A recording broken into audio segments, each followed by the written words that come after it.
Quelques 2300 armes à feu, fusils de chasse, pistolets, armes de guerre ont été détruites samedi par les autorités togolaises en périphérie de Lomé. Ces armes ont été saisies ces derniers mois par les forces de sécurité.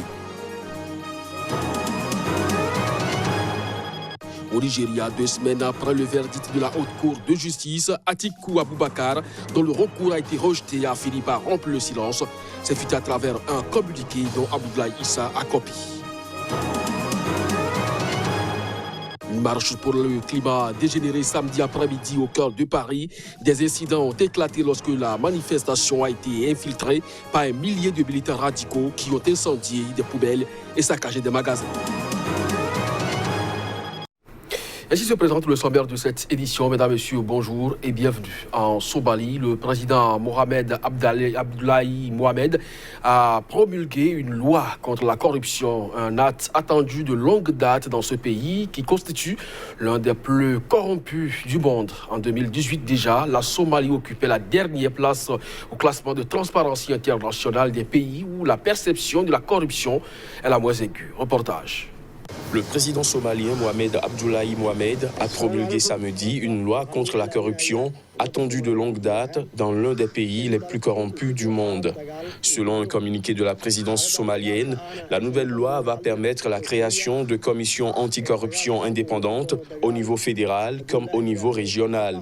Dans ce même communiqué, le chef de l'État a affirmé que la corruption est pire que le cancer parce que le cancer ne tue que des individus, pendant que la corruption tue l'ensemble de la société.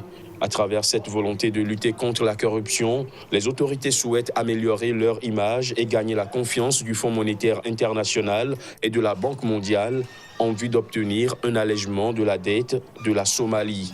Le président Mohamed Abdoulaye Mohamed, élu en 2017, avait mis la lutte contre la corruption au cœur de sa campagne électorale. En 2018, la Somalie occupait la dernière place au classement de Transparency International des pays où la perception de la corruption est la moins aiguë. La corruption qui ronge ce pays contrarie les efforts pour le reconstruire après des décennies de chaos, de guerre civile et d'insurrection islamiste. Au Cameroun, une rencontre s'est tenue à Douala entre le secrétaire général du comité central du RDPC, le parti au pouvoir, et les jeunes de cette formation politique. L'objectif principal est de remobiliser les jeunes en vue des prochaines élections et donner également de nouvelles orientations, surtout à la veille du dialogue national initié par le président Paul Biya. Reportage Narcisse Oum, notre correspondant dans la région.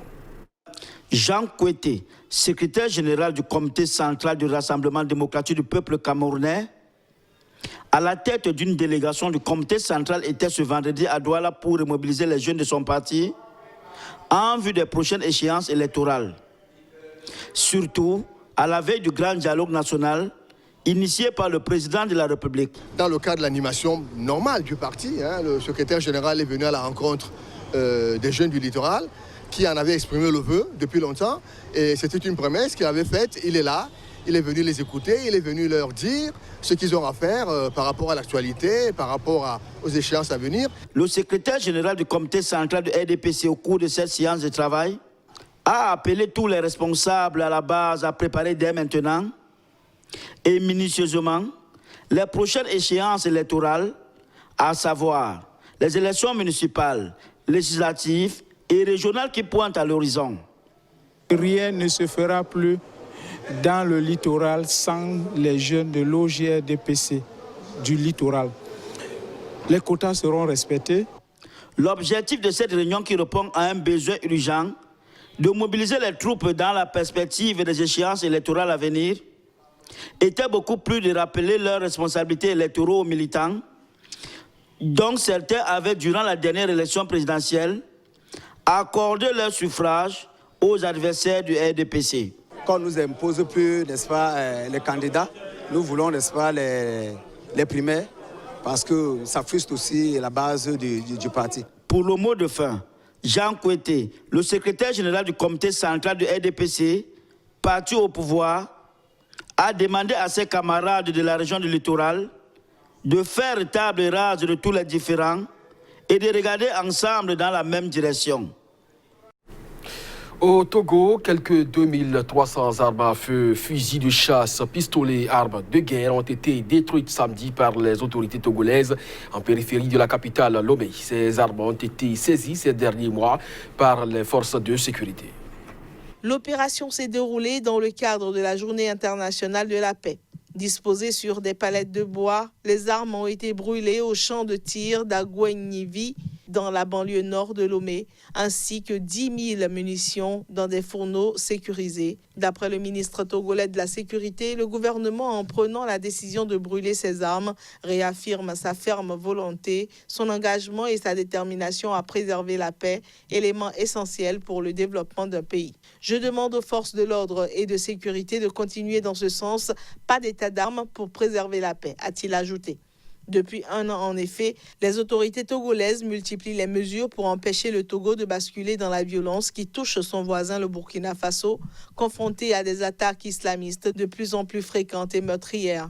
Un comité interministériel a dans ce cadre été mis en place pour lutter contre les risques de propagation des violences djihadistes en provenance de pays voisins. Par ailleurs, les députés togolais ont voté en août une loi qui permet au gouvernement de renforcer l'arsenal sécuritaire. Au Nigeria, 2 semaines après le verdict de la Haute Cour de justice déclarant Buhari gagnant des dernières élections présidentielles, son principal rival Atiku Abubakar, dont le recours a été rejeté, a fini par rompre le silence.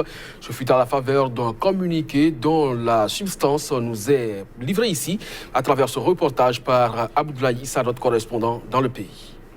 Le candidat malheureux aux élections présidentielles nigérianes du Parti démocratique du peuple PDP, Atiku Abubakar, a déclaré que son recours à la Cour lors de l'élection présidentielle de 2019 visait à garantir que les votes des Nigérians comptent. Abubakar, dans une déclaration qu'il a publiée à Abuja, a déclaré que cela visait également à faire en sorte que la démocratie soit perçue au Nigeria. Il a déclaré que rien de bon n'est facile et qu'il était nécessaire de travailler dur pour débarrasser le Nigeria des forces du fascisme.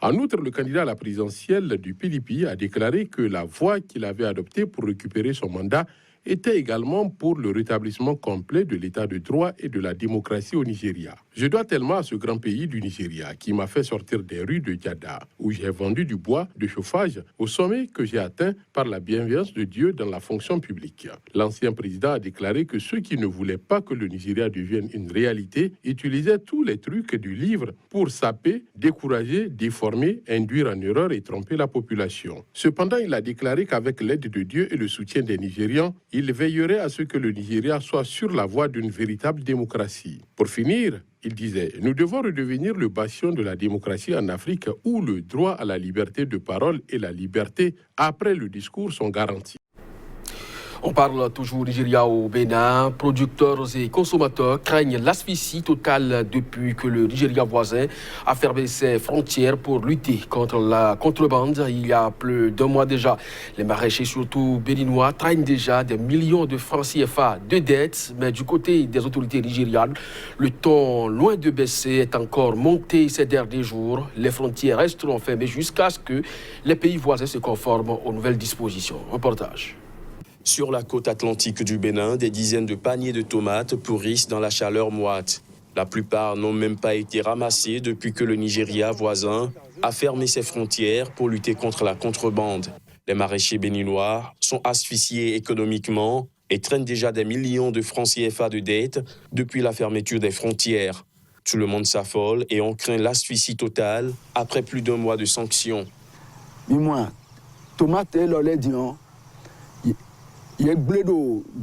Ces tomates pourrissent dans les champs parce que la frontière est fermée et que nos clients ont cessé de venir les acheter.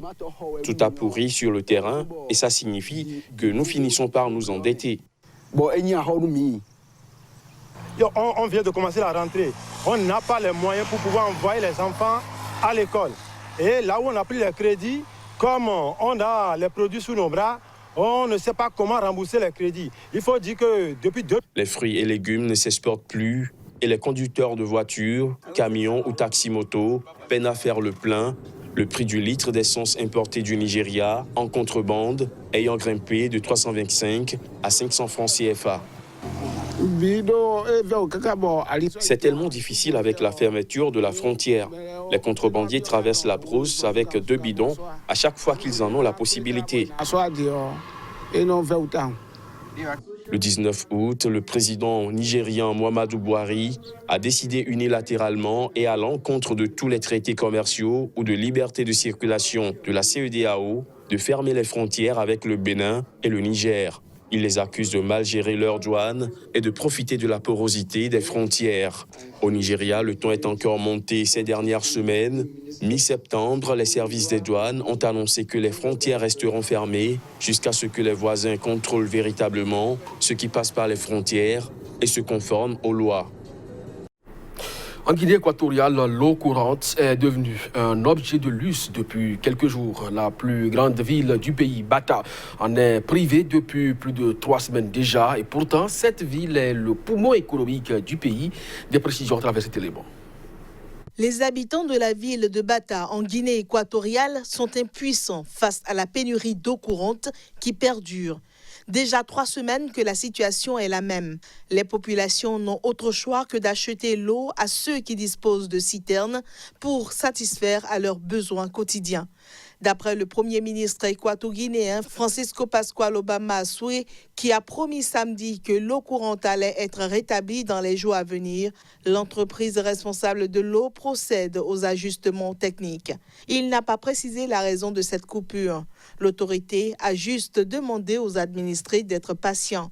La ville avait aussi été plongée dans le noir quelques jours avant le début de la coupure d'eau, mais l'électricité avait été rétablie 2 jours après. Les 800 000 habitants de la capitale économique, située sur la partie continentale du pays, font régulièrement face à des coupures d'électricité. Grâce à son pétrole, la Guinée équatoriale est devenue un des pays les plus riches du continent africain, mais une grande partie de sa population vit encore dans la pauvreté.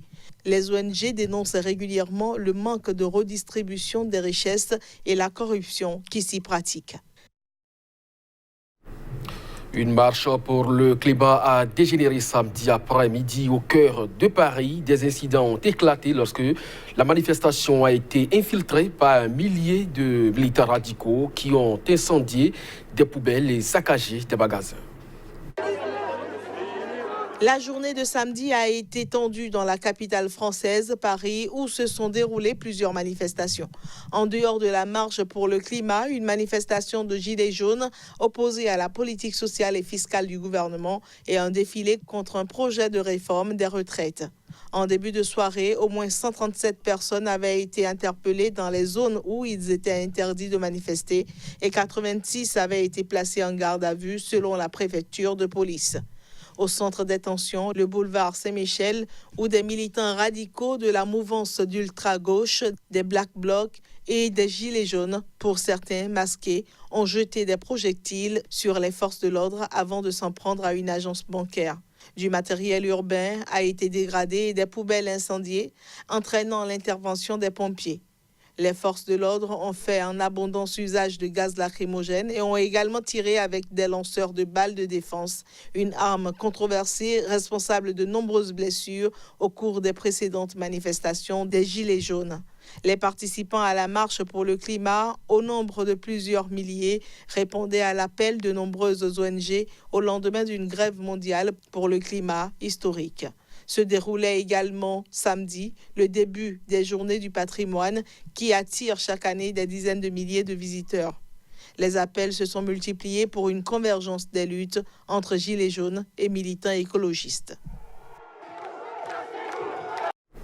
Ce sera tout pour ce journal. Merci à vous de nous avoir suivis. Très bonne journée accompagnée des programmes de SICA.